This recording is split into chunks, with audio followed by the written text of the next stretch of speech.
नमस्कार.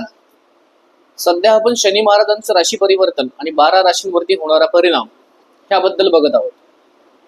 आजची जी रास आहे ती आहे कन्या रास. कन्या रास ही सौम्य रास मानली जाते. कन्या राशीचा स्वामी जो आहे तो बुध आहे. ज्या पद्धतीने मिथुन राशीचा स्वामी बुध आहे त्याच प्रकारचे कन्या राशीचा देखील स्वामी जो आहे तो बुध आहे. बुध हा वाणीचा कारक आहे, क्रिएटिव्हिटीचा कारक आहे. कन्या रास सुद्धा जिथे वाणी वापरावी लागते, जिथे बोलावं लागतं अशा ठिकाणी चांगल्या प्रकारचे यश कमवते. कन्या राशीबद्दल बोलायचं झालं तर मागची 2.5 वर्ष कन्या राशीला म्हणावे तितके चांगले गेलेले नाहीयेत. कर्ज प्रकरण असतील, पैशाच्या बाबतीमधल्या काही गोष्टी असतील, आर्थिक संकटामध्ये ही रास जी आहे ती अडकली होती. जुन्या बऱ्याचशा काही गोष्टी किंवा आर्थिक फसवणूक जी आहे ती देखील कन्या राशीने मागची 2.5 वर्ष फेस केलेली आहे. कन्या राशीच्या लोकांना आता हे राशी परिवर्तन कसं जाईल हे बघूया. सध्या कन्या राशीच्या 7व्या घरामध्ये शनी महाराज 29 मार्चला आलेले आहेत. 7व्या घरामध्ये जेव्हा त्यांचं भ्रमण झालेलं आहे तर 7व्या घरामध्ये शनी महाराज हे कसा परिणाम देतील हे बघू. 7वं घर जे आहे, 7वं घर हे प्रेम संबंध, विवाह, वैवाहिक संबंध, तुमचं दररोजचं कामकाज, व्यवसाय, तुमचा जॉब याच्याशी रिलेटेड आहे. 7व्या घरामध्ये जेव्हा शनी महाराज आलेले आहेत तेव्हा ह्या सगळ्या गोष्टींच्या बाबतीमध्ये तुम्हाला चांगले वाईट परिणाम जे आहे ते देऊ शकतात. शनी महाराज कर्माचे फलदाता आहे, त्याच्यामुळे कर्मानुसार फळ मिळेल. पण कन्या राशीला हे राशी परिवर्तन जे आहे ते चांगलं असणार आहे.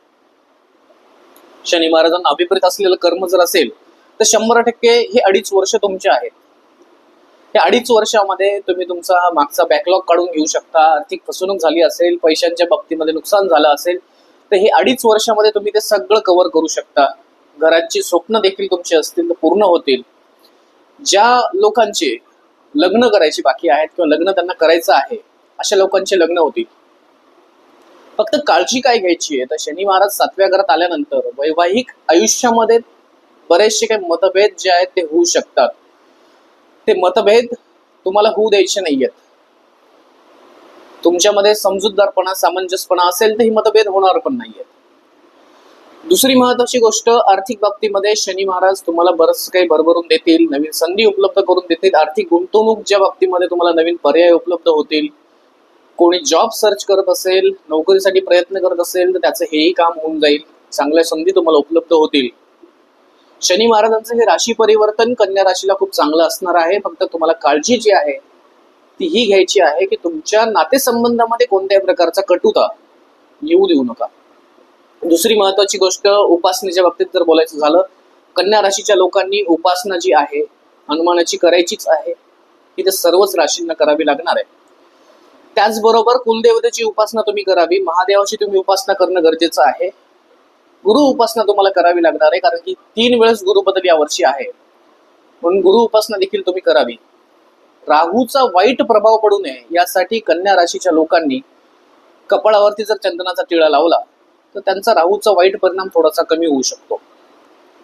जर तुमचा केतू जर तुम्हाला चांगले परिणाम देत नसेल तर कन्या राशीच्या लोकांनी गणपतीची उपासना करणं गरजेचं आहे, कारण कन्या रास ही सौम्य रास आहे. म्हणून राहू आणि केतूचा सर्वात जास्त वाईट प्रभाव हा सौम्य राशींवरती पडत असतो. प्रॅक्टिकल राहून तुम्ही निर्णय घेतले तर कन्या राशीला हे 2.5 वर्ष खूप लाभदायक असतील. शनी महाराजांचं हे राशी परिवर्तन कन्या राशीला खूप लाभदायक ठरणार आहे. पुढची रास आहे तूळ. तूळ राशीबद्दल आपण पुढच्या व्हिडिओमध्ये बोलणार आहोत. तोपर्यंत हे चॅनल लाईक करा, शेअर करा, सबस्क्राईब करा. धन्यवाद.